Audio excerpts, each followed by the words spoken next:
Steve. Did Linda Spencer make that scarf? Did scarf? I don't know. Oh, It was given to me by Sue Slothauer. oh, it looks like something my old boss would make. Did Linda Spencer make that scarf? No, we don't know.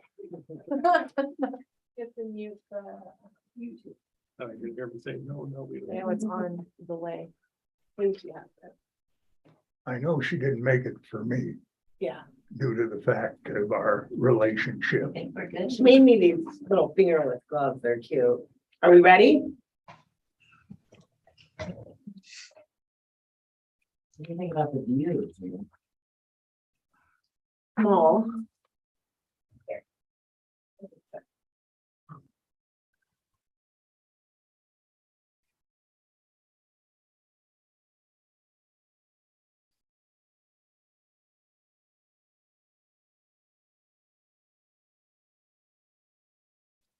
Better? Looks good to me. You can have that one, or you can put it this way, which is whoever's speaking. It will do it that way. Or whoever leaves their mic on. All right. I'm gonna need some closet. Are we ready? I think so. Okay, we'll start with roll call. Dan Murphy, Aaron Warman. Katie Misfelt. 1.2, Pledge of Allegiance. We can all stand for the Pledge of Allegiance. I pledge allegiance to the flag of the United States of America and to the republic for which it stands, one nation, under God, indivisible, with liberty and justice for all. Thank you, everyone. Okay, Dr. Long, do we have any changes to our agenda?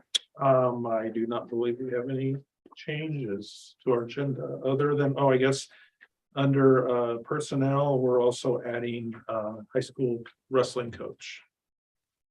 That's the personnel action 6.1.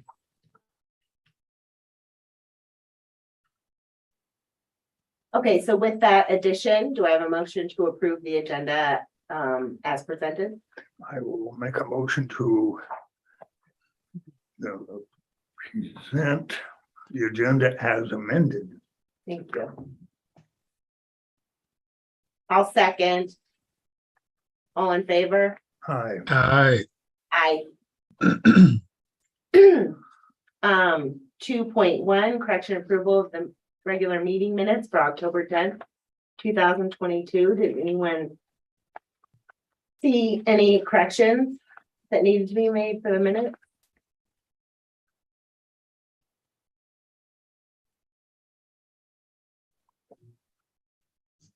I don't have any, Katie.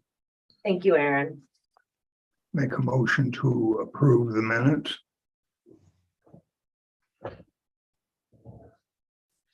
I'll second. All in favor? Aye. Aye. Okay, 3.1, which this one's kind of exciting. Board member appointee decision, oath of office, Dr. Long. In the last 2 months, the board's gone through a process to advertise an opening on the board.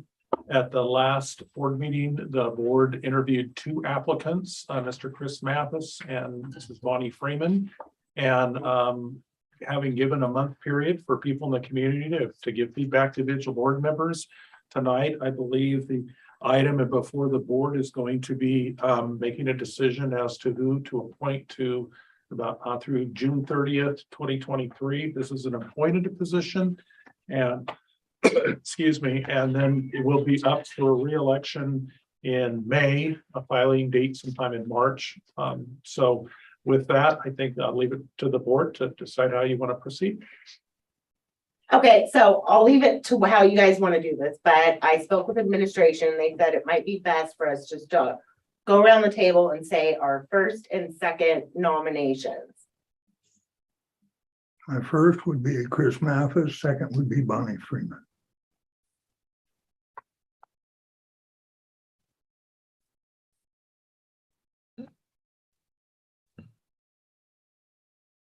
Aaron, My first choice would be Bonnie Freeman and Chris Mathis. I will also say I come to those reasons because I firmly believe if we do have a candidate that also has kids in the school system, that is a good qualifier. However, Chris brings a ton of qualifications as well. And as most everybody knows, I'm going to be done with my term toward the end of spring. So I was going to talk to the group if I was there in person. Sorry, I couldn't make it tonight, but there's going to be two positions, and I am thankful that both Bonnie and Chris are showing interest. So I think ultimately, correct me if I'm wrong, Dr. Long, but there may be positions for both folks next spring. Would that be a fair assessment? If you've communicated that you're not running again, then there definitely would be two positions. I do want to remind the board, in order to make this decision, you need to have the 3 board members in agreement. Tonight, so yeah. unless Mark is showing up, If he shows up, then yeah, correct. You still need to have 3 because that's a quorum. That's 3/5 of your board. All right. okay, so without, So what I see right now is without one of these 2 board members changing where they're at, you can't make a decision until you have a 4th board member, and you may want to table the action until you have 4 board members present. we didn't hear, Julie, can you hear me?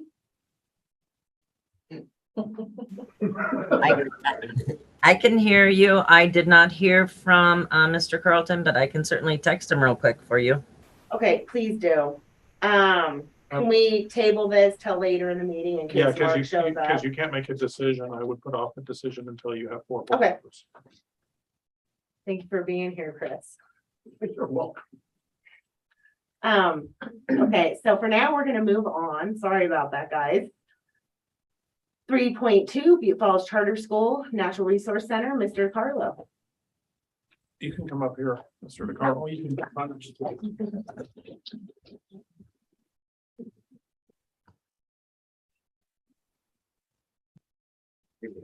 So sorry, I didn't get a chance to get this to Julie in time for the board packet. So Aaron, I will get this emailed off to you, or Julie will. Okay. So, just kind of go through the highlights like I have the last couple of meetings for the Natural Resource Center. So start out talking about high school involvement. So students in grades 8 through 11 have continued to go out there at least once a week for their science class.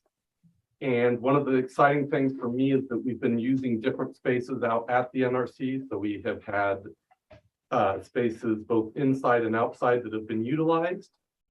Additionally, for the second quarter that just began last week, we have 5 different elective offerings that are being held out at the Natural Resource Center. So Ms. Brown is doing robotics, Ms. McKenzie is doing cooking as well as study hall, and then I'm doing an NRC master planning class.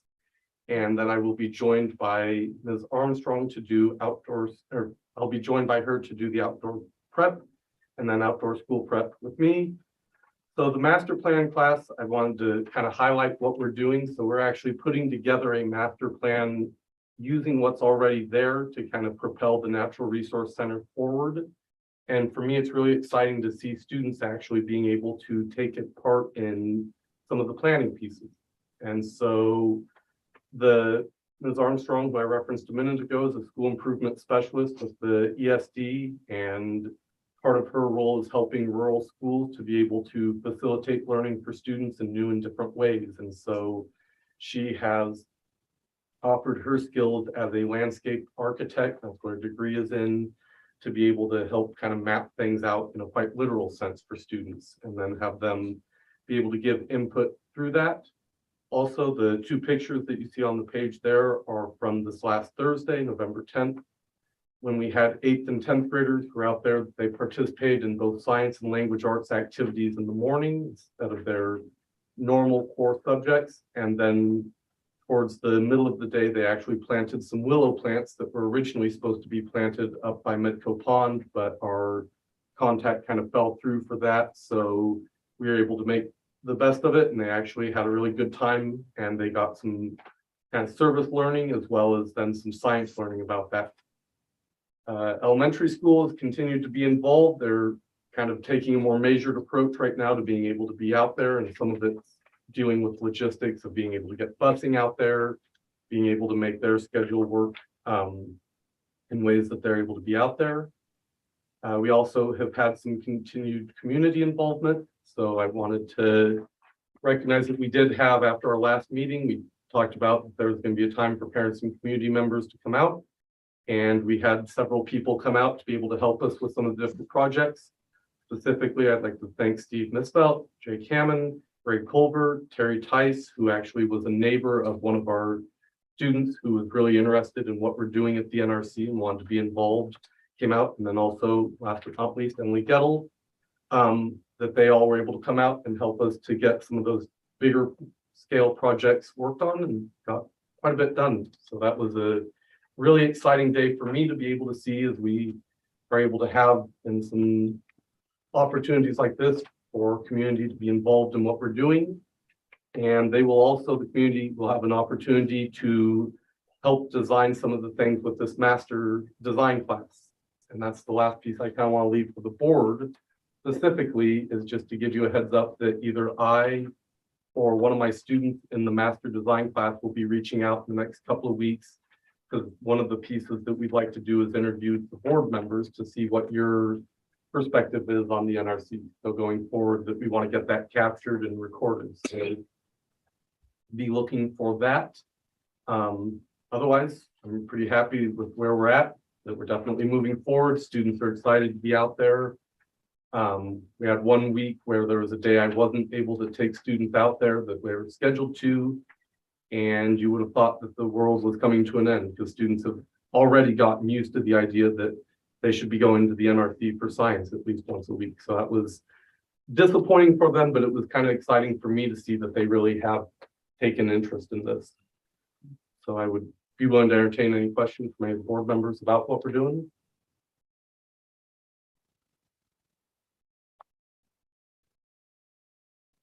Good job. Amazing work. Great stuff. And I'm so happy the kids are enjoying being out there. Absolutely. I'm excited to see, because like I said, I think we're on a very, very strong trajectory, and we're gonna have some really good outcomes this year with what we're doing. We're already starting to see things. Awesome. Thank you. Thank you. Thank you, Mr. DeCarlo. This note down. Thank you, Mr. DeCarlo. Probably for me, right? He is coming? Okay. I don't need it. 3.3 superintendent report updates. Dr. Wong. In your packet, if I can find my packet now, you should have an enrollment report.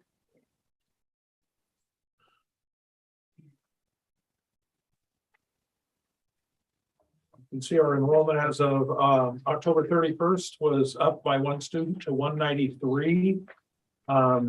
We're still trying to break the 200 mark. That's the goal, but I know we're going to have some shaking out occur. We've had one family that's moved to Oklahoma, so I know we lost a couple of kids there. Really variation in our enrollment numbers. We have particularly small classes in grades 3, 4, and 5, where we have 12, 10, and 11 students. And then grade 11 at the high school, 7. But I will tell you, the high school kids are really embracing the fact that we're a tight-knit community. We had a spirit week that scared the bejeebers out of me a couple times. They did an excellent job decorating the halls and participating in the various class competitions, and some costumes on Halloween Day that I'm glad we had a security camera and we could, check who really showed up. But it's been a very busy but fun October, and we're already most of the way through November. We have 3 more days this week. We'll have parent student teacher conferences next Monday and Tuesday, and then Thanksgiving break, and then 2 days, and then it's December. So it's going really fast. I gave you all a copy of the newsletter that went out to the community members, and there's some pictures on the front about the new swing set that we got through a grant last year. We finally got the pieces all here in May, and with some help from Keith and Ron Tilley, the three of us were able to put it together, and through some application of physics, we were able to get it up in the right direction. They actually came back the next day and set the swing set in concrete. And then the following week, we had 50 yards of softball material, so clean wood chips delivered, 25 yards by each swing set, because there's an upper swing set. And recruited some seventh graders who very much enjoyed throwing it all around and spreading it around, so we'd have a safety cushion that we need underneath there. We will be adjusting the swings now. I watched on the video camera as soon as all the softball was down, and we had one swing, the chain was too short, it was like this far off the ground. And all four of those, there was line for kids to get on the swing set. And you know, the reason why we were able to purchase that is, if you all think back to, if you think back to times when you were younger, or maybe even not so young, getting on a swing is one of those activities that helps people self-regulate. And you don't think about it, about why it feels so good to swing. It's because it helps you, sort of feels like it removes you from gravity a little bit, but it just helps you focus. There are certain motor skills you have to use, and yet there's something freeing about it, and it's a calming space. And so we increased the calming space on our playground by 100% by installing a new swing set, and we're looking at some other upgrades. If you drive by the elementary campus, you will also notice, though some people didn't really notice for a while, that we removed the 4 very large trees that were on that campus. A couple of them were starting to ooze, and whenever we have a storm, we end up with branches either hanging dangerously or they would fall. And so we removed that hazard. Our hope is to take the logs from that and to make some more lumber for some projects. But I really appreciate White's Tree Service came in, took those out one weekend to the next weekend, and they did such a good job getting them down and grinding the stumps that unless you really were paying attention, it's like, well, something's different here, but I don't know what it is. And we will look at maybe finally investing in some topsoil to get some more grass growing on that part of the elementary campus. It's been kind of overshadowed by those trees. I hate to cut trees down, except in this case, they were a hazard. And we'll look at some landscaping strategies going forward, and also maybe repurposing that timber into some other projects. So they also trimmed up the oak tree that was there a little bit, that stays on the playground out there. And they trimmed up some other trees that the drought conditions had impacted, and ground the little stump by the kitchen that has bothered me for 5 years, and it's gone now, so I feel much better driving past the elementary. And then there was a portion of a tree that was by the high school that we cut down to a certain height. We were looking at, maybe we were going to do something with it, but we decided to go ahead and clean that all out because it is a hazard, fire hazard. And so if you drive by the high school, you'll see this mammoth big piece of oak there, but and some other slabs, but we're looking for a way to use that for good purpose. So just, you know, kids are glad to be at school.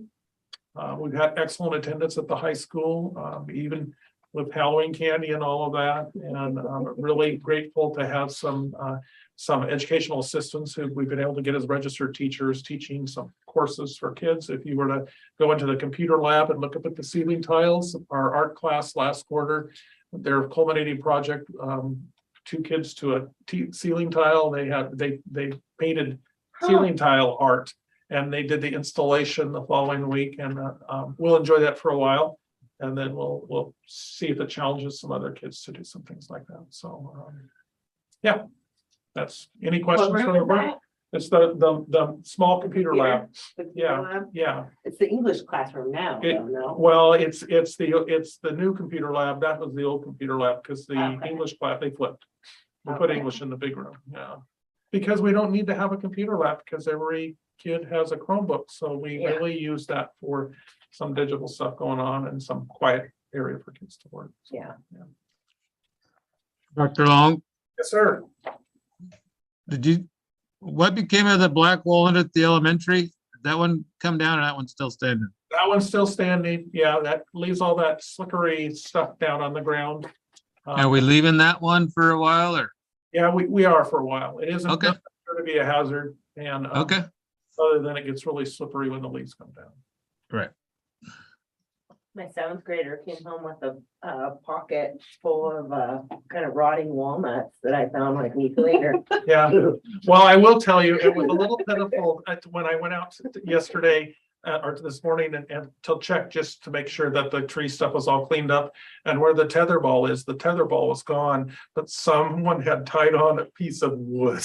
And I thought, that's pretty rudimentary tether ball. I don't think I would have played that. No. But yeah, so, kids always find a way to do something, but we'll get that cleaned up too. It's funny. Okay, any other questions for Dr. Long, you guys?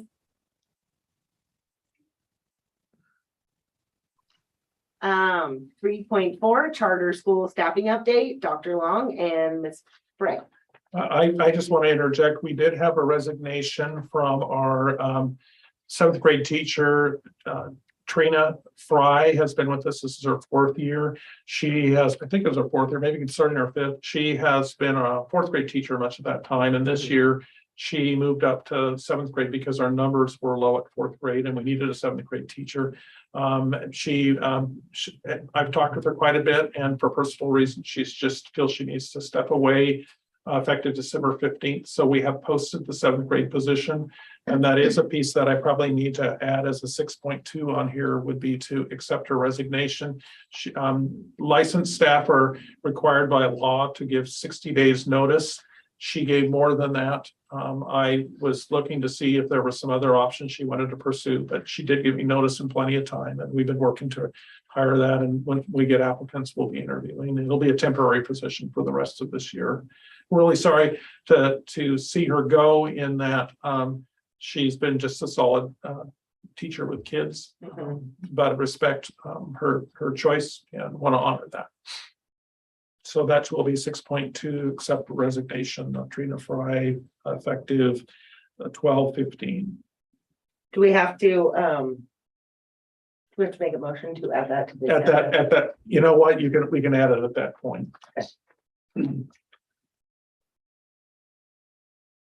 Anything else, you guys? I think that's enough trouble. Okay. 3.5 review of payment of the bills. I didn't have it till right before the meeting, so I don't have questions. Aaron, did you have questions? No questions on the bills. So Dan, Dan did have questions. He gave me the list before we started, so I already have them. So, and I got my pages out of order, so hang on just a second. There we go. So on page 1 under Crisis Prevention Institute, that's an annual membership for some online curriculum that we have. I can explain further if you want, Dan.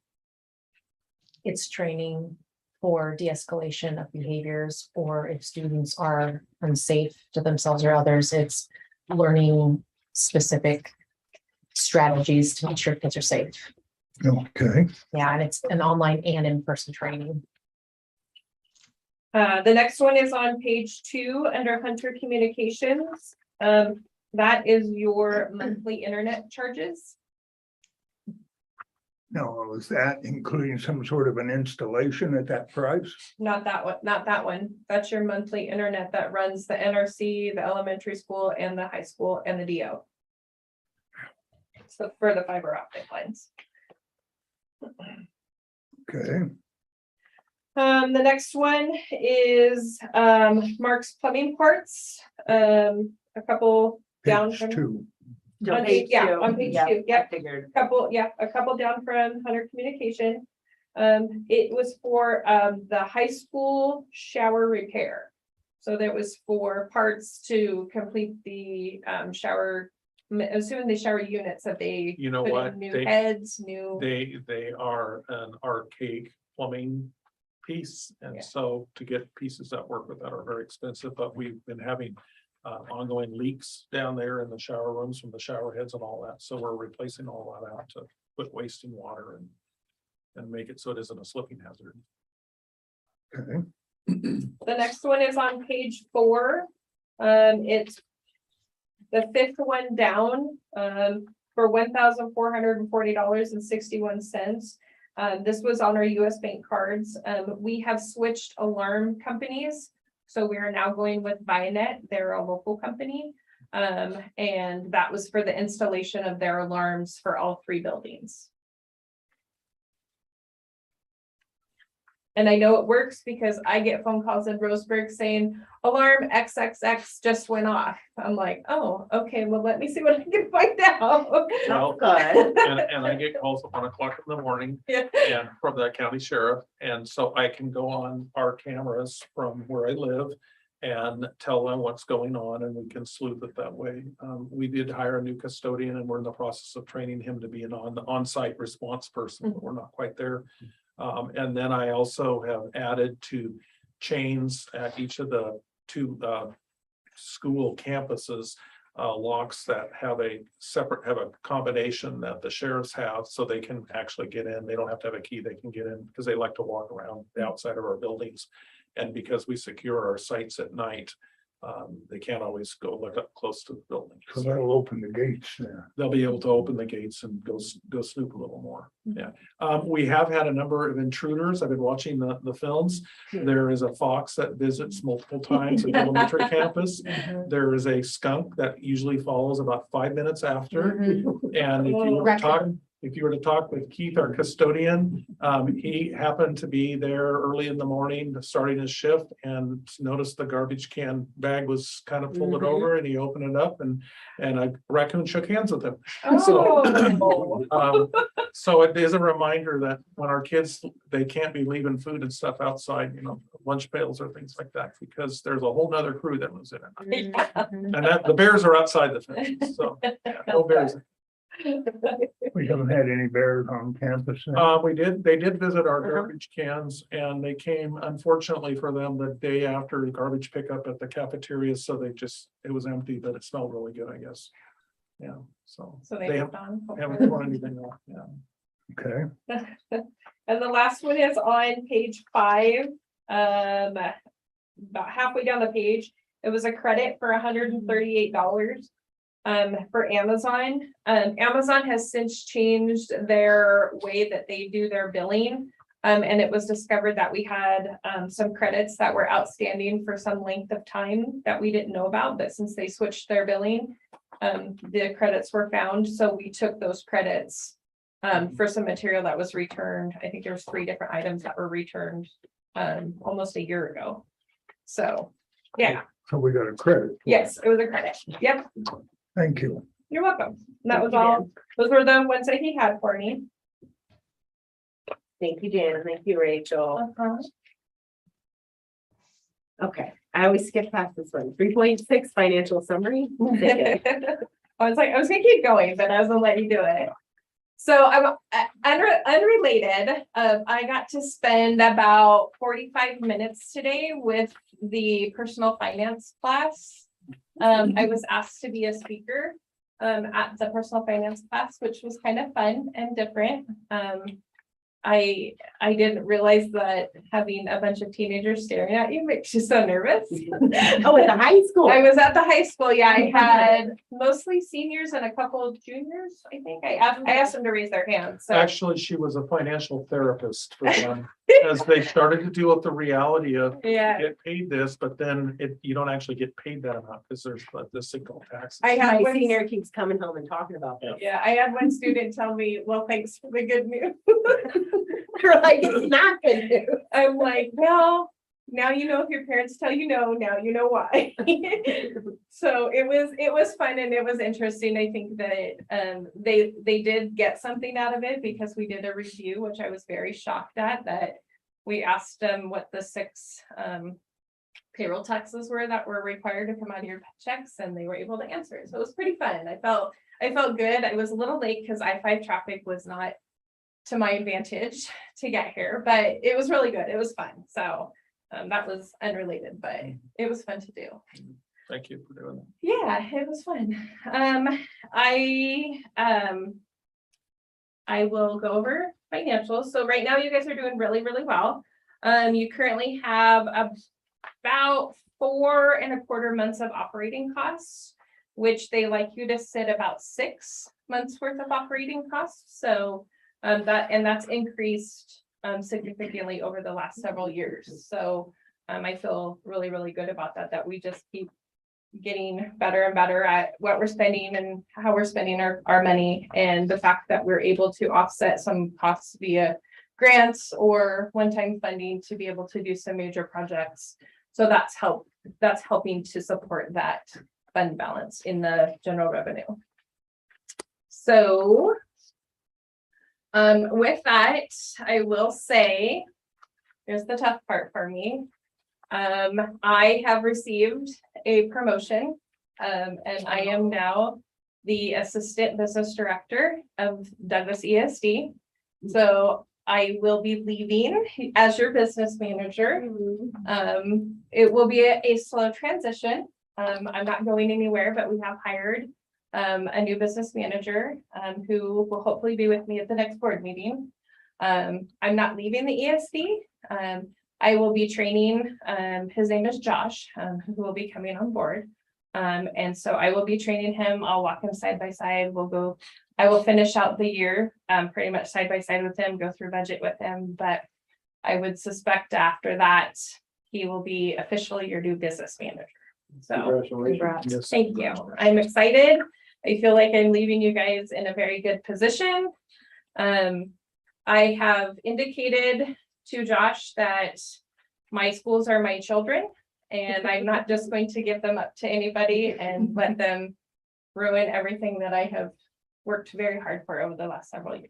So know that I'm not going anywhere. The history will still stay with the ESD, as far as, sometimes when you have a new business manager, the old one is gone, and you don't ever get to refer back to them. So I'm encouraged that Josh will still have that ability.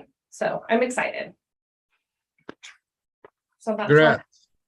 thank you, Erin. So that's the good and the ugly for now. Congratulations. And Thank you. today, actually, my senior came home asking me the most bizarre questions about paycheck stubs and Oh. taxes. So Which one is your student? What was, Rebecca, okay. green hair. They all have colored hair right now. Was she the one that was sitting on the very edge? Okay. Okay. She asked lots of questions. Yeah, she came home with the oddest questions and I was like, I could show you sometime. It was So that fun. makes sense. It was fun. I was happy to be a part of that. So Right. just a perk of the relationship that I built over the last several years, that I will make sure that Josh gets to, learn everybody's names, know everybody's faces, and he'll develop his own relationships, obviously, but I'm not going to leave just dropping it. I can't do that. That's not in my nature. We appreciate everything in your Thank time you. with us, Rachel. Thank Really. you. Ready? 3.7, site council parent involvement report, Ms. Freeman. I decided to stir it up just a little bit tonight. So I wanted to thank Rachel for all of her hard work, and I'm gonna miss her probably more than you all, because we have a special relationship going on. But anyways, congratulations, Rachel, and wishing you the best. You will be there. Site council, let's see. ESSA, we have completed all of our narratives. We've received our money. We're good to go on spending. We have to do our carryovers, and then we'll move on. Miss Katie and I are gonna meet next month, hopefully, so we can get our parent involvement group going. And I'll invite other parents if anyone else is interested in coming. And that's all I have to say about that. Back to my home. Thank you, Jolie. I have a spot for you. I know, right? Okay, 3.8, Falls Community School Partnership, Mr. Murphy. The preschool is proceeding.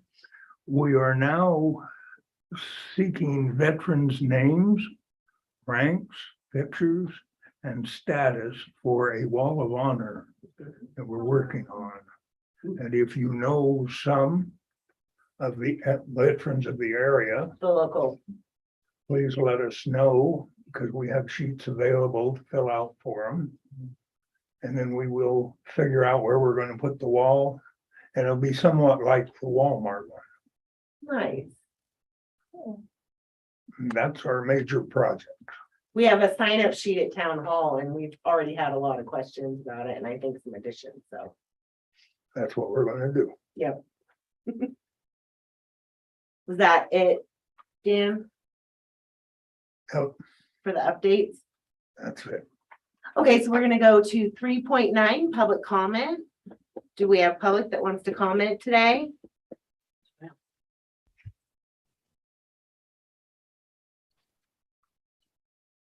Yep, come right up here with us. Thank you. All right, so I'm here to try to get Butte Falls and Prospect, or just get away for sports, for basketball and baseball and more football. It's kind of sucks that we don't have our own sports here, but I'd like to be able to provide the kids to have an opportunity to play sports somewhere else if they could, if they had to, but not have to change schools to do it. Just to be able to play. It'd be really good just to get them to have the choice. If they want to play, they can play. I have about 5 kids already that I know are wanting to play basketball. And we're just trying to get it to where we can play, because not everybody wants to wrestle, and we're just trying to get it to where we can at least have something else to do. And if we need a bus driver, I can get one. I have a couple people that are already offering to do it. And it won't interfere with the 1A or 2A, because our numbers will still be below. It's the maximum of 75 will be at about 63, I believe, and that's about it. Well, thanks for coming forward. I, at the last month's meeting, asked about our sports program and basketball in particular.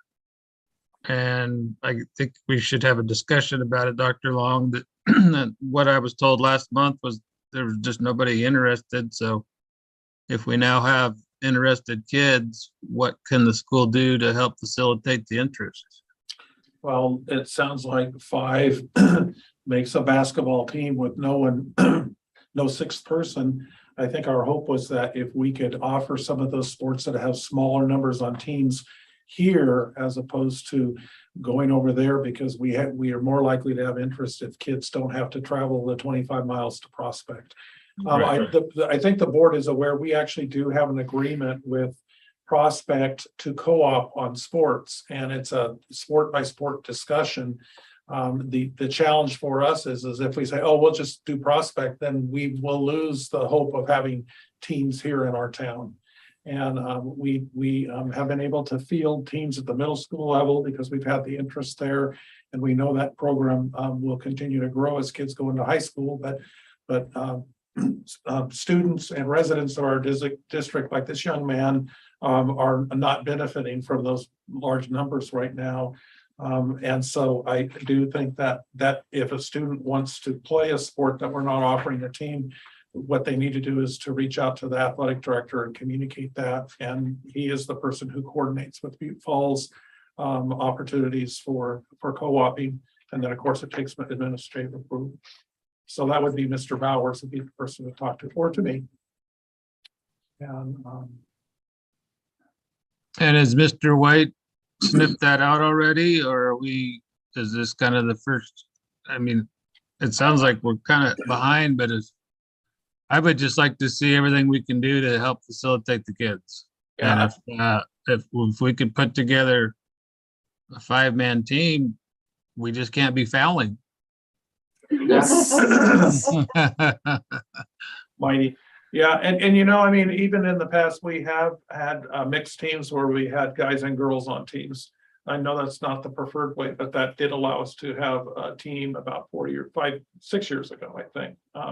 Before we worked with Crater Lake Charter Academy, which brought more numbers to us. What I'm believing I'm hearing from the young man next to me is advocacy for opportunities for kids in high school, and for us to leverage the opportunities we have at Prospect, and that mechanism exists. We just need to have the request come to us in order to respond to it. So I appreciate you coming and sharing the concern on behalf of students who are enrolled in our school and students who live in our residents in our district, but maybe aren't enrolled in our school. Right, and I spoke with Mr. Bowers and he said we're probably won't be able to have a team this year. And then I also spoke with Stephanie, which is the athletic director up in Prospect, and they said they would proudly have us up there. Okay. Thank So, you. Yeah, thank you very much. Yeah. Appreciate you coming. Thank you Yeah, Thanks very for coming much. out.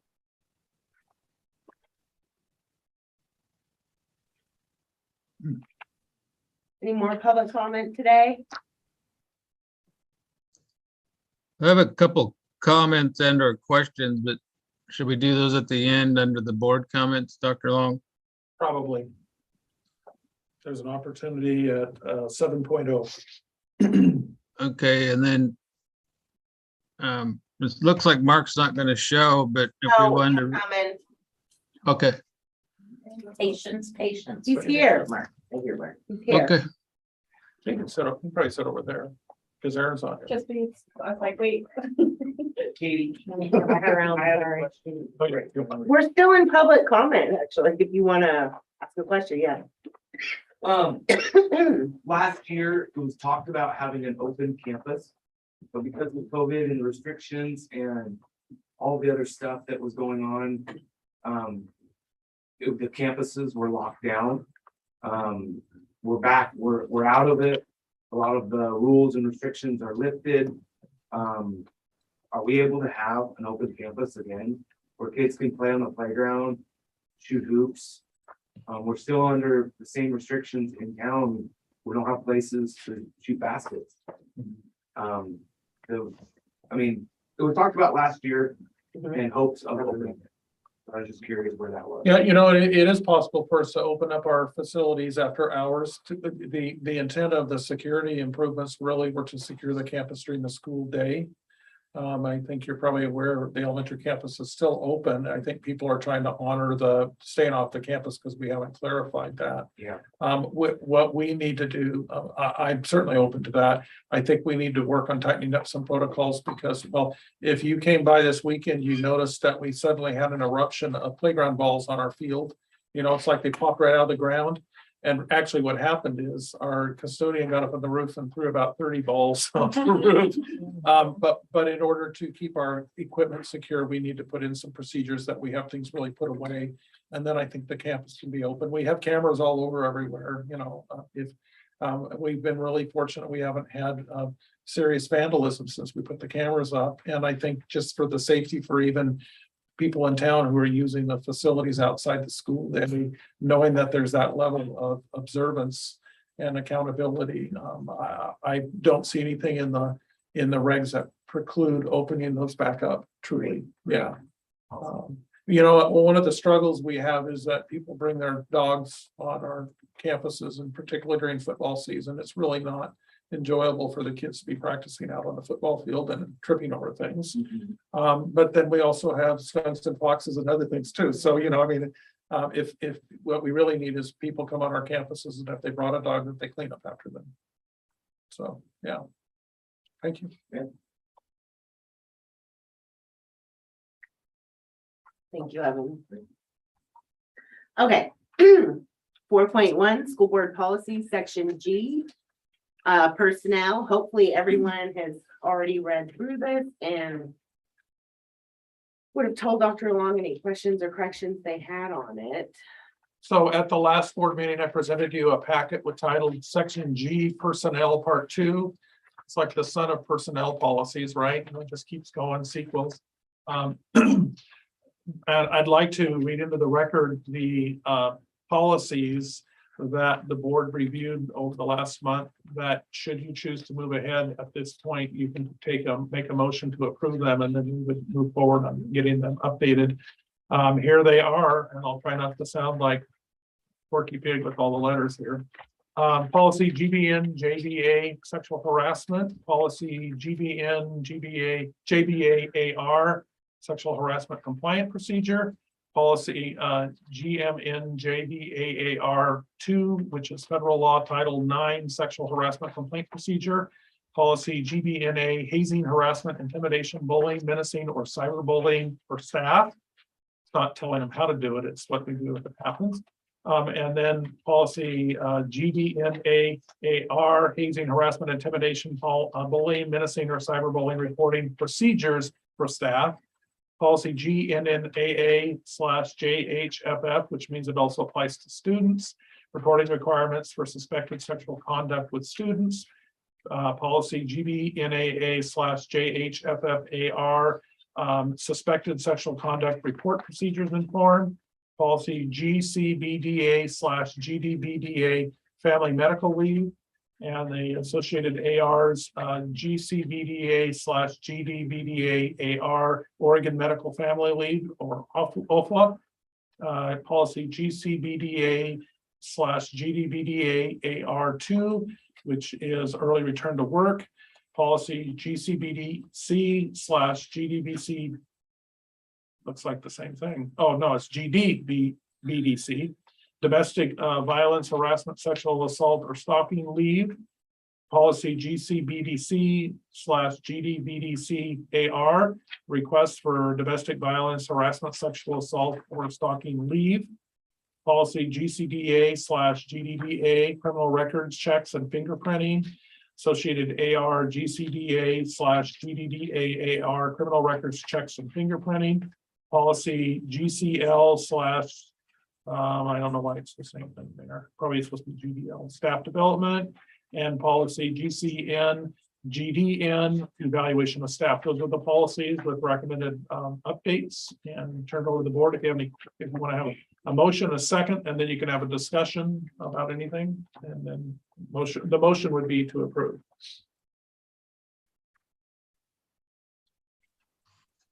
I will make a motion to approve section G, personnel part 2, as read by Dr. Long. You can still have a discussion with a second. Second.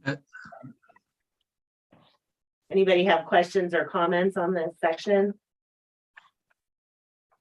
On that page 2H. Now, it's gonna be Dr. Long and then the principal.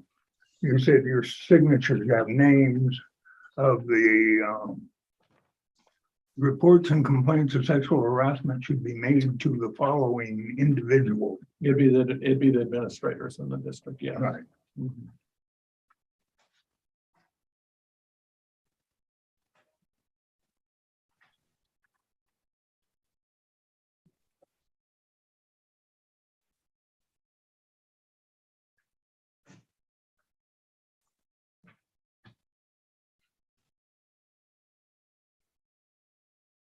Any other questions? He looks like he has them along the way.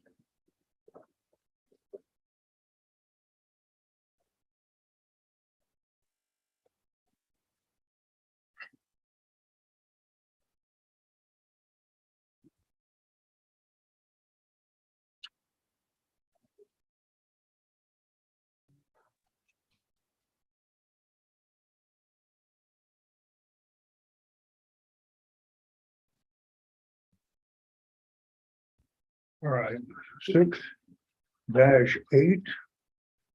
Item 3 under sexual assault. Now, are we going to be sending documentation to the Federal Bureau of Investigation regarding that?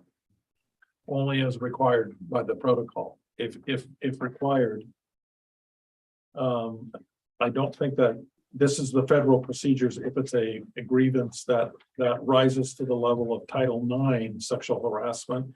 If the issue cannot be resolved, there is a protocol you go through where if it becomes a legal matter, then you do report. Okay. I don't recall that's ever happened in my career. Right. That concludes my question. Thank you, Dan. I have no questions. I have no questions. So we already did a first and a second. Can we just do the You just do. all ayes at this point? Yeah. Okay, roll call. For the ayes on adopting the personnel policy, part 2, section G. I, Aye. Motion is unanimous. Good. You- Better. You had a previous action that you tabled. Do you want to put that at the first for new business? Well, it is a carryover. You could do it as 4.2 old business. Because it's a continuation of your process. Or you could, Okay. Okay, so before Mark was here, we were taking, just a general idea where we went around the table to see who each individual would nominate for our open board position. Okay. And then we realized, two board members spoke and they each said a different person. There were only three people here. There's no way you could have three votes for a person. So they needed you to show up. Okay. So you could be a part of the four who make this decision. Oh, Yeah. boy. I know, right? So maybe you want to recapitulate. Okay, so yes, okay, so Dan's first choice would be Chris. And much respect to both candidates, by the way, we've already stated that. Sure. Aaron's first choice would be Bonnie. I am waiting till the last to state mine. The board, sure. Okay. Sorry, sorry. So we just state who I nominate? Who would be Your first and your second. Right. your first and second Okay. choice for our applicant? My first choice would be Bonnie and my second choice would be Chris.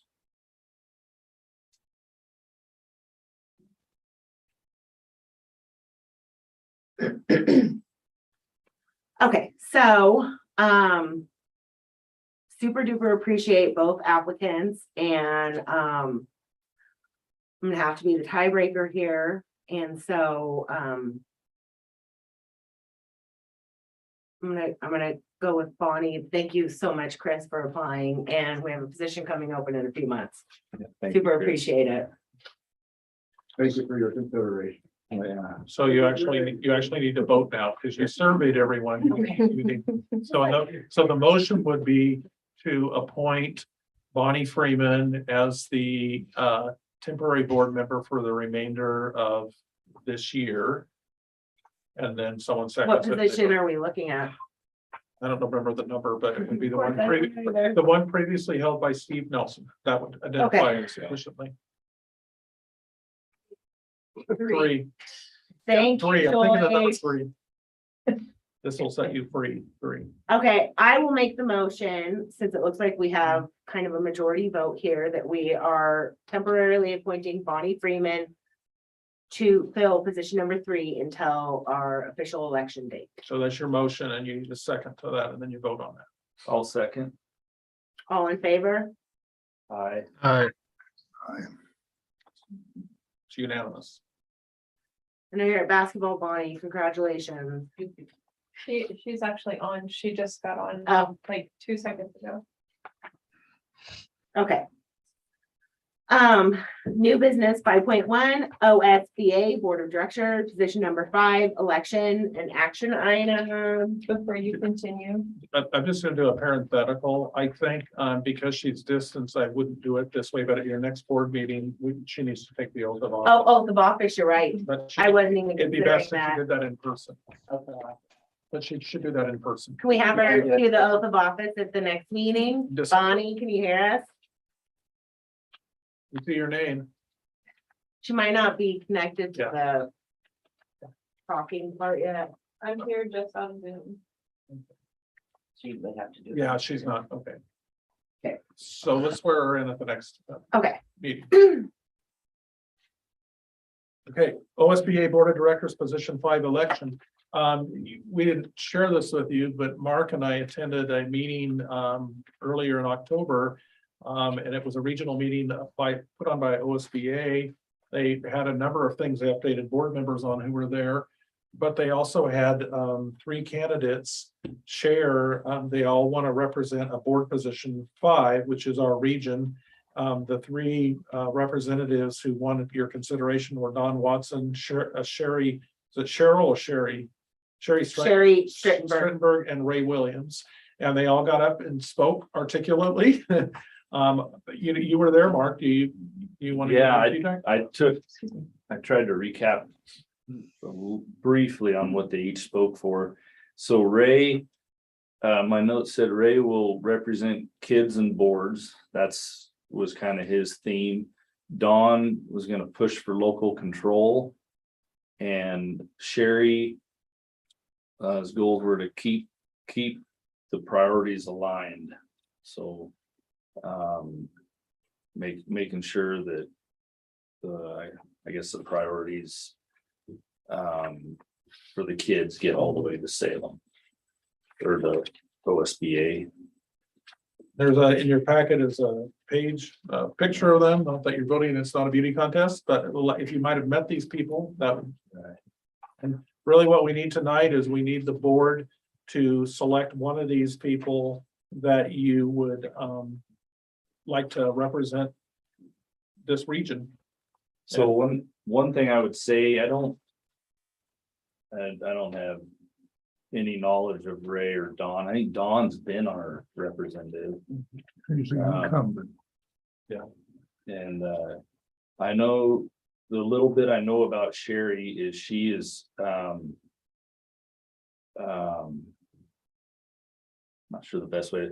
She's pretty heavy hitter. So when she goes after something, she really goes after it. So and she seems to be very driven. She's on the Eagle Point School Board as well down there. And so some of the issues I've seen her go after, she really goes after them. So I would nominate her. She has a lot of family and friends in the area too. You actually chose your words very wisely. Speaking good. Right, Sherry, right. but- No, I've consulted with her in the past on concerns I've had, and she seems pretty in tuned and committed and dedicated. So she's got my vote for what it's worth. Do you guys wanna, well, we could either do it, you could actually make a motion to nominate her, or we could go around the table like we did previously. Yeah, if I would open it up for other discussion as well. Why don't you make a nomination, Okay, give a I'm not- second, and then you guys can talk about it. Yeah, I nominate Sherry Strittenberg for our representative. Position 5. Position OSBA 5 board. OSBA. I would second that. Does anybody want to discuss that further Or talk about any of the other candidates. or talk about other candidates? Yeah. I would vote for Sherry as well. So if there's no further discussion, you can call for the question, which basically is let's vote. Did you have any thoughts on the matter, Dan? Yeah, and obviously I'll end up on the short end of this again, That's all but I right. would take the one that chose the kids and the board. To take the what? You said that Ray Williams advocates for kids and the board. Oh, Right. yeah, That would be my choice, that would be your choice. rather than the priorities. Okay. That's fair. I see that.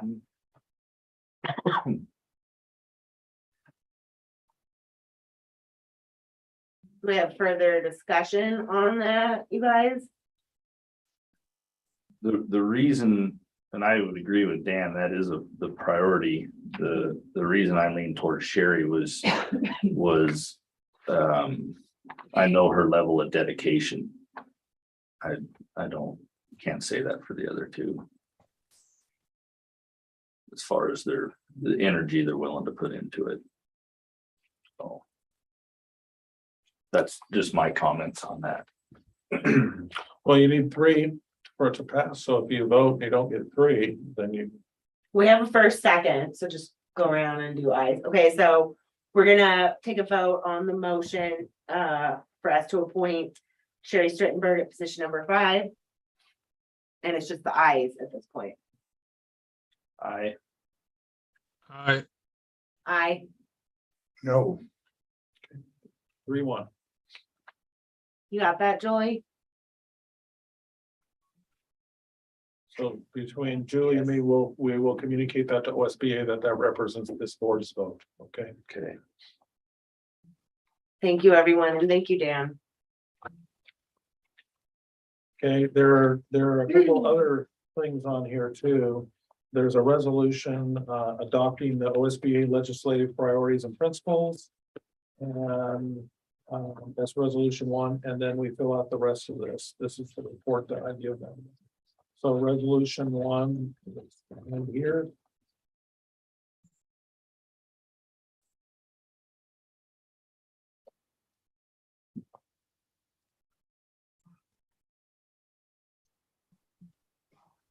And this is basically regarding like what we just voted on, right? Well, this is, that is choosing all the districts in the area vote, and then the majority of the boards, the person who gets the majority of boards in the area vote becomes your representative to put for position 5.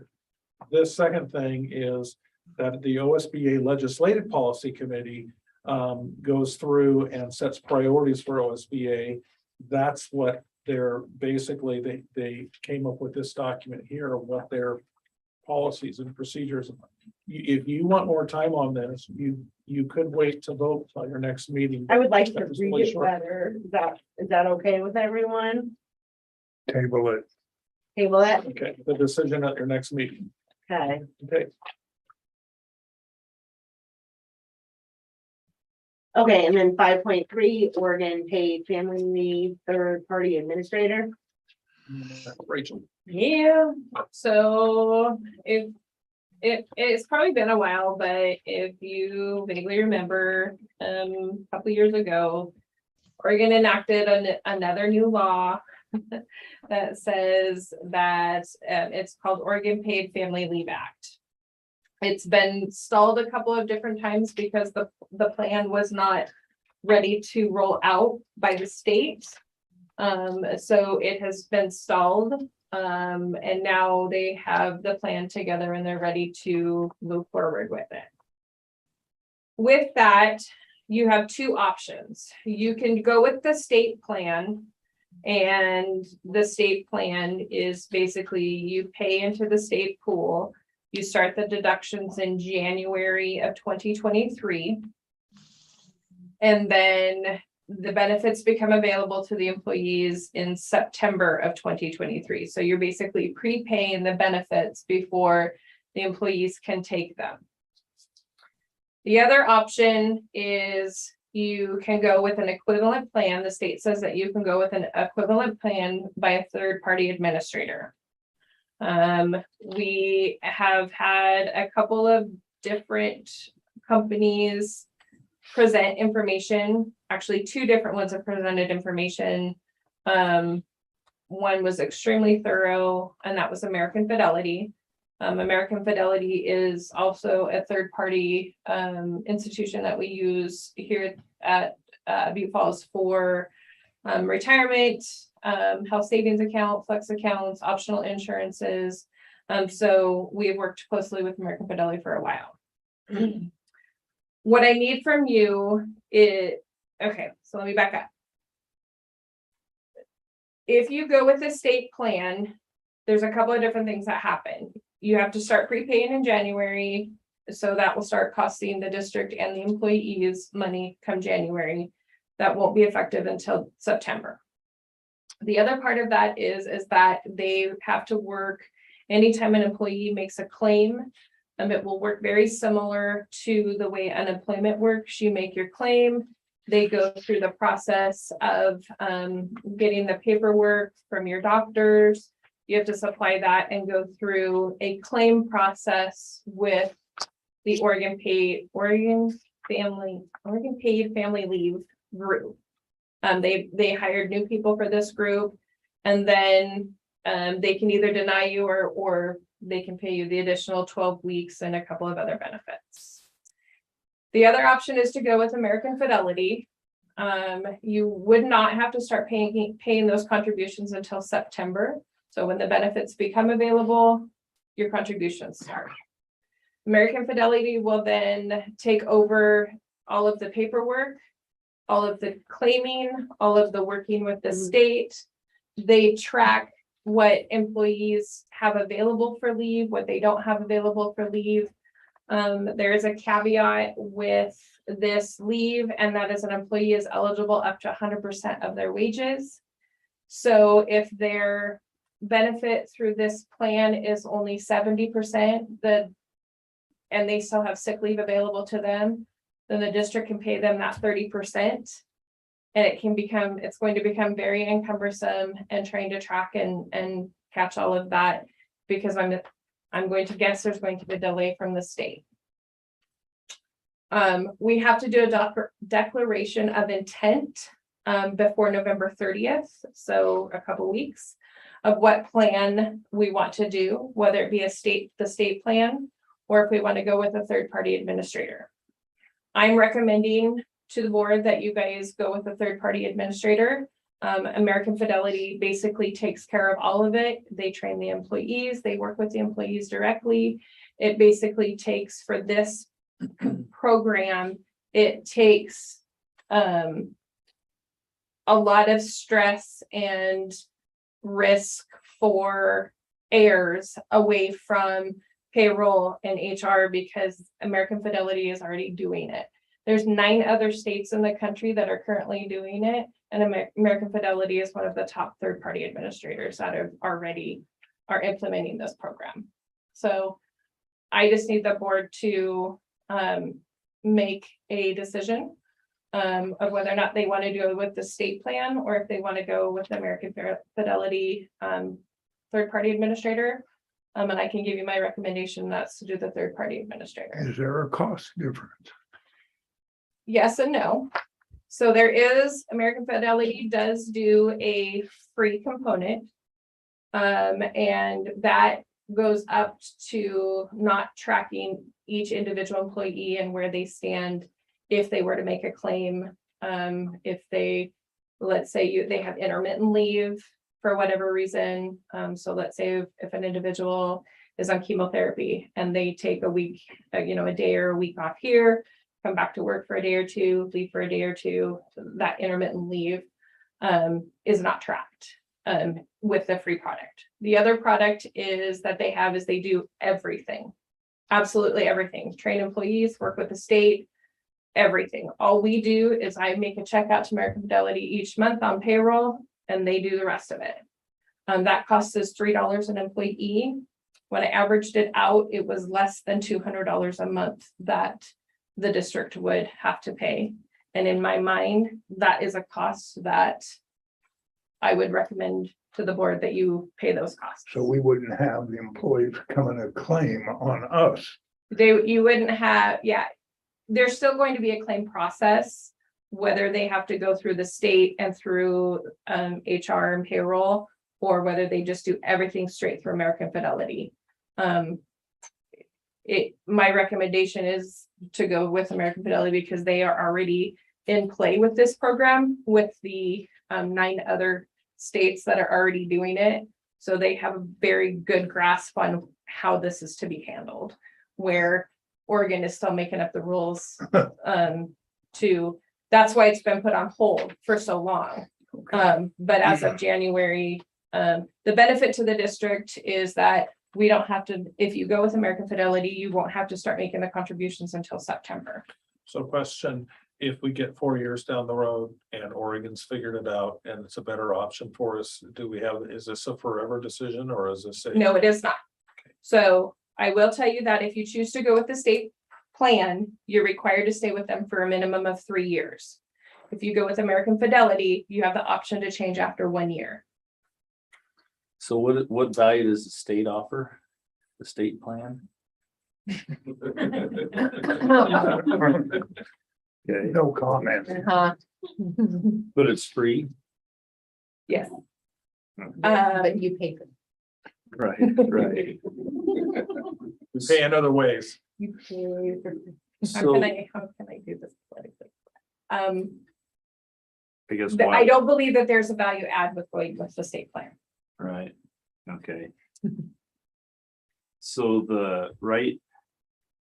so this is for medical leave, right? To Yes. track it and manage the claims. Yes, so on top of OFLA-FMLA, which is the Oregon Family Leave and the Family Medical Leave Act, you now have the Oregon Paid Leave, which is an additional 12 weeks of paid leave that we are we do not have a choice of whether or not you pay that or not. You, as of either January, September, you are required to pay a 60-40 split.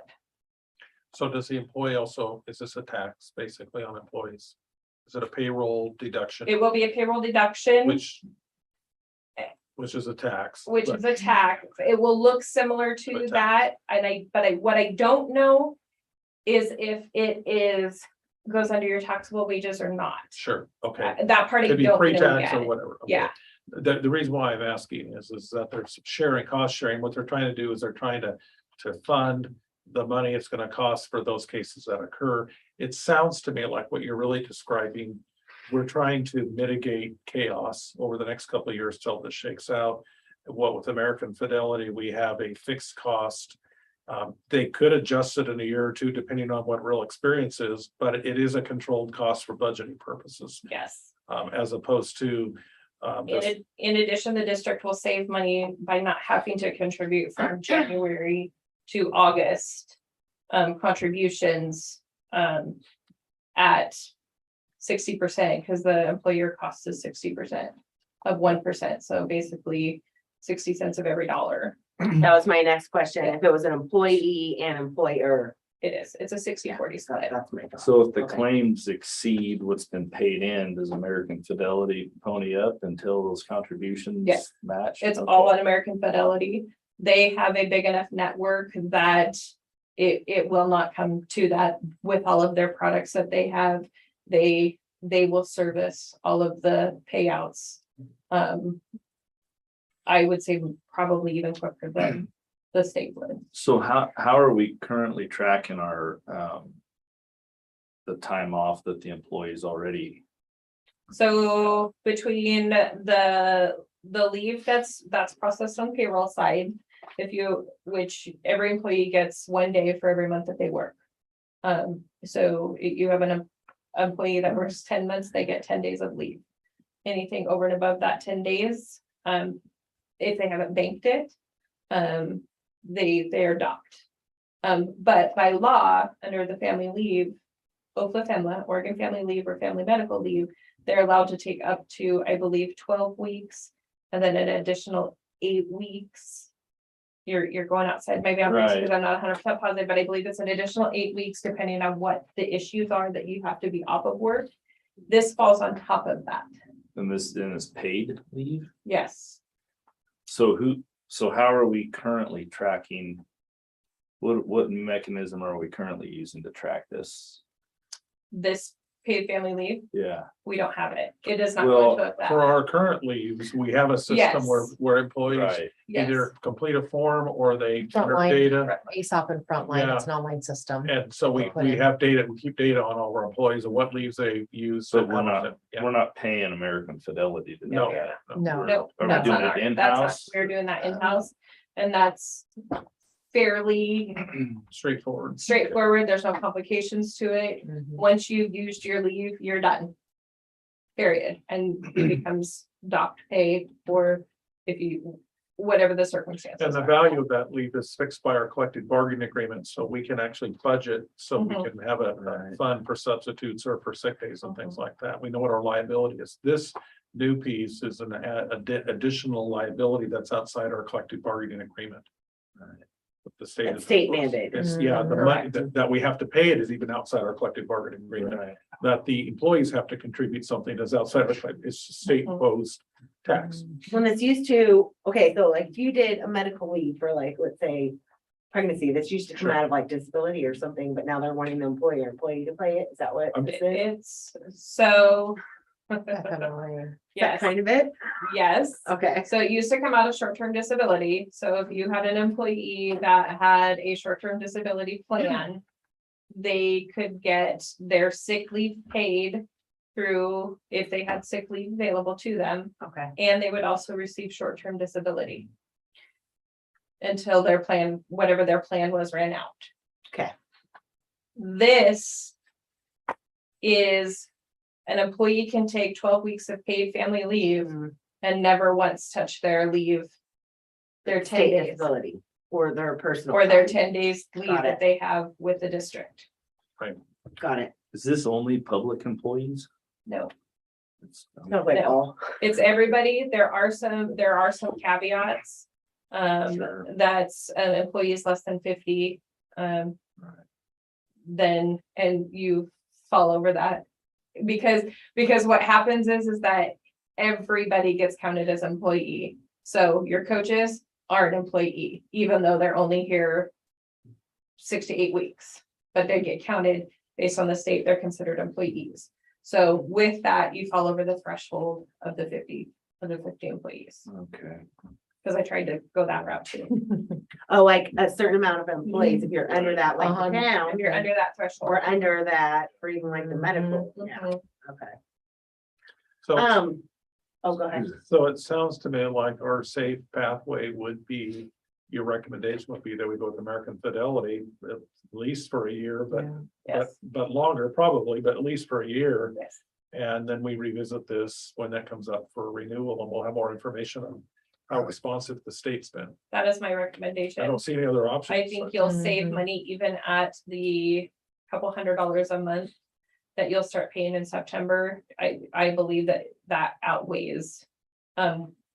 You'll save more money in the long run doing that way than if you were to start contributions in January. Money's gonna come out either way, It'd be coming out of the payroll or American Fidelity, we're It will come out paying of, towards them and a little extra. it will always come out of payroll. Okay, It's just a matter of who I pay, if I pay the state okay. or if I pay American Fidelity To deal with the state. to deal with the state, and or if I start in January or if I start in September. Now, we'll have to have an MOU or something with the unions, will we not? No, you will not. Because you're taking money from the employees. If it's It's a, a state mandate It's and like- it's a state requirement. I have no choice. yeah, it's like it is like a Yeah. tax. They aren't calling Yeah. it a tax, but it's Yeah. like a tax. It's exactly what that is. I don't have a choice now. And neither do the employees to contribute. Yeah, It's a no, it payroll is, tax. it's a law. All right, And it sounds like it's a 3-year contract, correct? No, Oh, yeah, he said If you- one. if you Okay. go with the state, you're required to stay with Okay. the state for 3 years. Okay. If Fidelity you is go not with a 3. third party plan, you One. can change after 1 year. So in a year, we can look at a report that says how much we actually used it. And we can, see what What's the happened to spend? other employers that went with the state. We can see Right. how happy they are. Because if there's no claims, that's all we're paying for is if there's a bunch of claims to monitor, right? We're paying. Oh, That's the and that, advantage. yes, If we don't have any yes. claims, If you then don't have any claims. we don't need someone to monitor it. Potentially, yes. Okay. I'll make a motion that we go with American Fidelity to handle the Oregon paid family leave, third-party administrator. second, All in favor? Aye. Thank you. Thank you, Rachel. 5.4, Student Involvement Act, SIA Annual Report, Dr. Long. Yes, I handed out to you, first of all, because, you know, we love acronyms for everything, right? The Student Success Act was passed in 2019. This was pre-pandemic. It brought $200 million, is that right? Yeah, to enhance the school fund. So half of that went to K-12 schools. And it was basically, we had to make a plan around how we're going to use that. And you can see down here is a box of what we were to be set performance targets to increase our on-time graduation and 5-year completion rates, to have increase the percentage of 9th graders who are on track to graduate, to increase 3rd grade reading proficiency rates, to increase regular attendance rates, and then you can use other applicable metrics. Well, what happened is they passed this, and a year and a half later, we had the pandemic, everything fell apart. So they never required districts to set these performance targets because we were doing distance learning and we weren't doing state assessment and all the things that were supposed to measure it. But they continued to give us the money. We had to plan for it. You may recall, Julie, part of the whole parent engagement piece is getting feedback that helps us find out what are the things that we need to be delivering, services, supports for kids to be successful, with these things always in the back of our mind. We're always about trying to get kids to graduation. We know that if they're on track after 9th grade, they have a better chance, you know, at 9th grade year, a lot of things can happen. And so this basically was the information sheet that talked about all the things that they had hoped would happen. In the meantime, we've gotten these state, that was the Success Act, and it created a student investment account. That was the actual dollar money that came to different districts. For our district, it was $150,000 or something like that over the last 2 years. And then they've upped it a little bit. I think we have another 12,000 coming, but we set goals of things we were gonna work around. And what they require us to do right now is to answer 4 questions about what happened last year, how we used the funds, what we invested in, and did it make a difference, or what kind of difference did it make? So what you have in this other sheet here is 3 pages that are the responses to those questions. And it is our responsibility to bring it to the public in a public meeting to share it with you all. And you're not voting whether or not the report's right or not, you're just accepting the information, so it's accountability to the public. I think I want to at least walk you through a couple things here, because this was a chunk of money. This, for our district, we were able to use this alongside our high school success funds, alongside our federal ESSER funds, to do a lot of things to make a difference for our kids. And I'm trying to think, this tended to help us, this helped us purchase a halftime counselor. That's how we're paying for this. It took a while to get that counselor. This helped us to fund some things around a positive discipline. And then fortunately, the ESD picked up a lot of those costs, and we were able to shift those monies for other investments.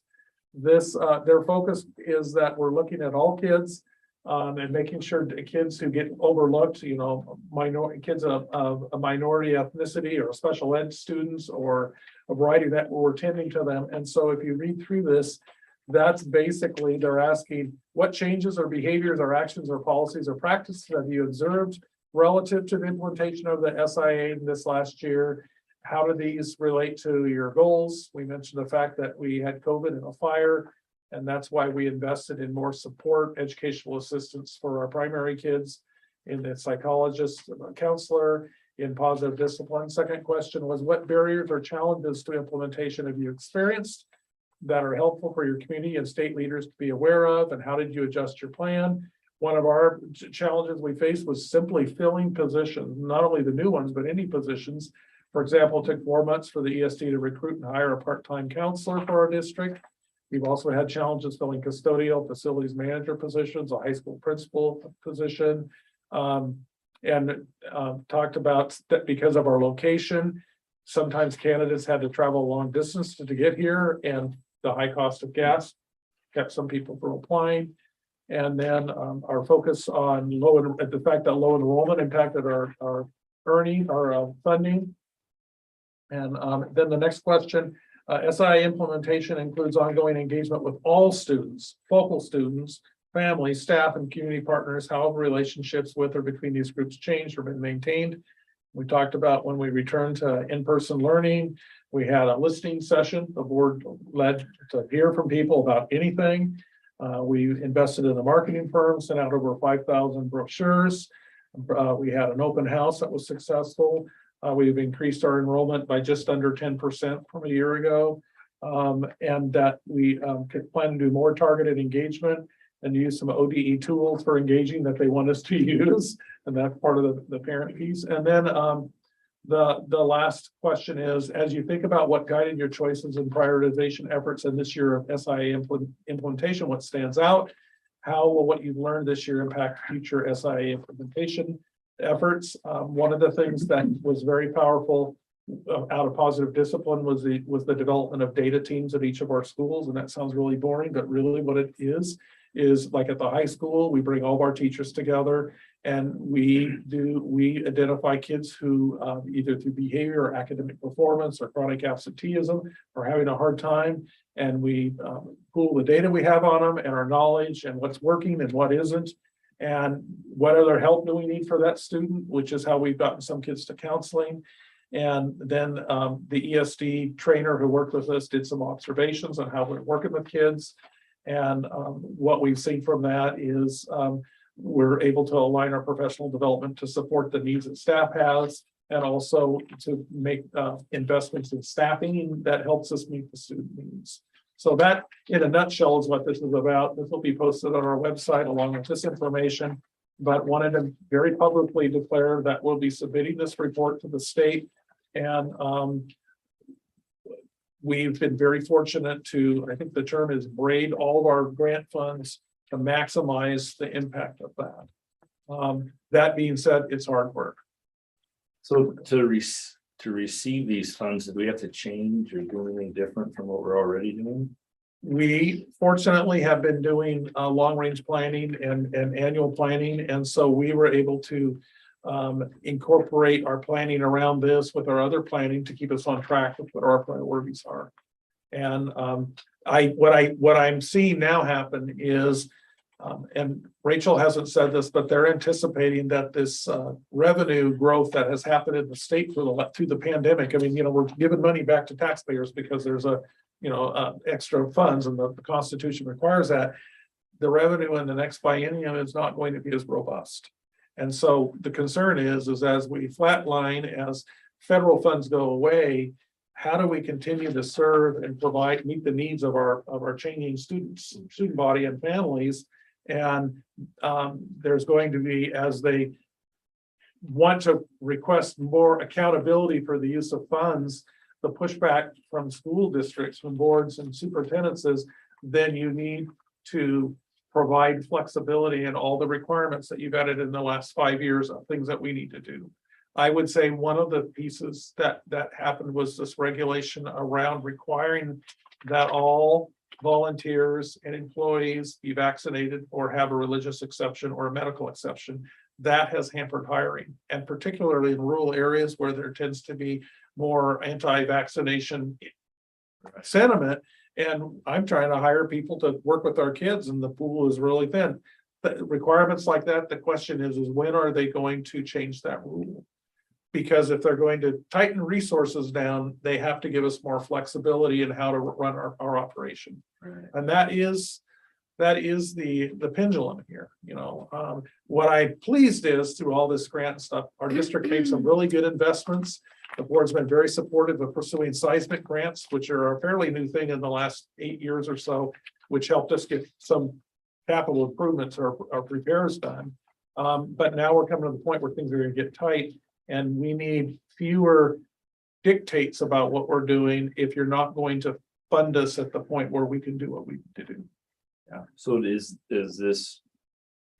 this initiate more restrictions? Well, What we're already doing? what I told you is they asked, we originally were supposed to set targets around this stuff. Right. And then they said, with all the dysregulation out there, we're gonna give you a lot of flexibility how you can use these monies. So we have, Right. as the federal monies go away and such, if they insist that we focus, which we're focusing on, but if they insist that we do very specific things around this, then they need to give us flexibility in other areas, because these become priorities. And this is regulated by Oregon. Oregon. These are Oregon's Department of funds. Education. Right, this was $200 million in this biennium that the legislature funded and directed Okay. the Oregon Department of Ed to oversee how it's used. Okay. We didn't get the 200 million. No, Just but if making we just sure. buy those Powerball, no. So I'm presenting that to you for your information and to the public, and we'll post it on our website. I just wanted to let you know we've leveraged the funds really well. The fear that superintendents had, because this is outside of our state funding for schools, they added it on, and then they put all, you need to use it in certain ways, was that this would not continue. And so Right. the politicians are claiming this along with the other funding of how we're funding schools, but there was no guarantee that this 200 million would continue. Right, yeah. Okay, that was an Thank exciting you. report. Thank you, Dr. Long. You bet. Okay, 6.1, extra duty hires, middle school boys basketball coach and assistant coach, and you wanted to add the wrestling coach. Yes, we these people are already working. Billy Myers is our middle school boys basketball head coach, and Bonnie Freeman is our middle school boys basketball assistant coach. Bonnie recognized that when she takes the oath of office, she can no longer be an employee. So she's willing to finish out the contract once that occurs as a volunteer. The reality is, by not swearing her in tonight, she can continue to work for another month, I believe, because she hasn't sworn in, which is, she's earning it. So I don't have any problem with that. Okay, But We're good but we hired her, but I'm bringing it to you to inform you of that, because you don't actually have to approve these classified, yeah, you do, these are extra comp, aren't they? Yeah. We normally These do have to. These are approve extra comp ones. And then Jason Haskell to be our high school wrestling coach. So I need a motion to approve the hiring of these people, which we've already done. Because they're extra comp positions, and let them continue serving in these roles. I make a motion to hire said candidate. I'll second. All in favor? I- Aye. Aaron? Aye. I made the motion. I guess I still gotta say aye. gotta vote too, man. Sorry, I'm paying attention to see if we get them all for Joey. And then 6.2, we have, Miss Frey's Trina resignation. Fry, yes, and so the motion would be to accept Trina Fry's resignation effective December 15th, 2022. I'll make the motion that we accept her resignation as of 12/15/22. Effective that date. We have a second, Second. all in favor? Aye. Aye. I don't like hearing losing teachers. Me either. Yeah. Okay, this is, I think, where Aaron was waiting for. 7.0 comments, future agenda items from the board. I suppose this is the place to discuss it. I had heard from a couple sources that there were some issues with the middle school basketball team and a bus ride, et cetera. Is this the place, Dr. Long, or where do we discuss the disciplinary things? I can't discuss student discipline in a public meeting. What I can tell you is following board policy, our athletic code of conduct, and our bus rules, that we have certain behaviors that are not tolerated on our buses or in our facilities. And when certain things happen, then basically we respond in a disciplinary fashion. We did have an incident occur on one of our buses. It was a late run. It's only a handful of boys on the bus going home, but we had a student who made a very bad choice. And we have 4 cameras on the bus. And so I was able to review with the student and offer that to the parent. And the student is no longer allowed to ride the late bus, which precludes him because of his behavior also from being on the team. So he's not on the team. I did talk with the rest of the basketball players and explain to them that when we offer programs, extracurricular programs, those are a privilege, not a right. And that when they come together to be a team, it isn't about them individually alone. It is about their behavior individually, but they hurt the team when they misbehave.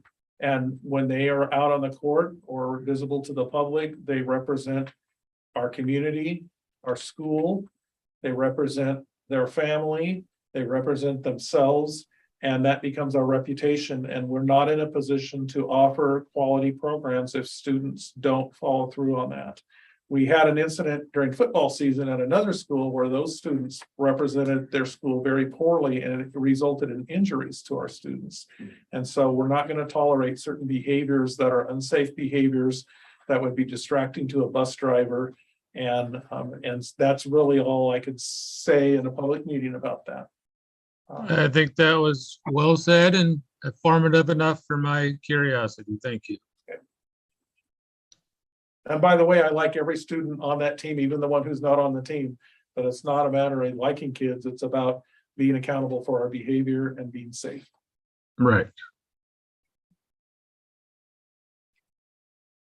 Well, that was corrective enough, isn't it? Yeah.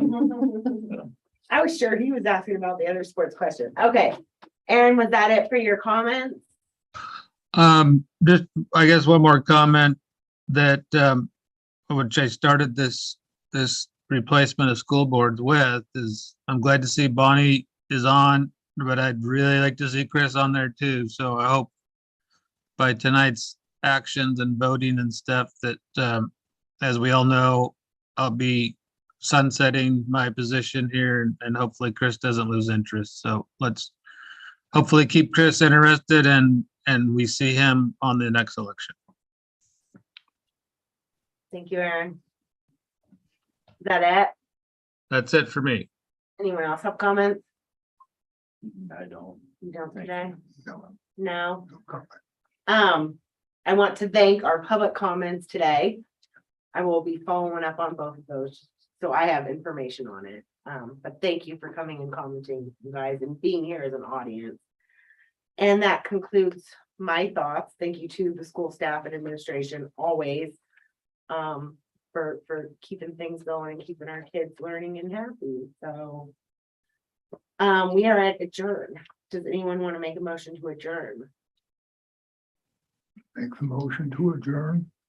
And second, I'll second. all in favor? Aye. Aye. Thanks, everyone. Bye. Thank you. You know, Julie coming in the, like you would still running right now. Officially.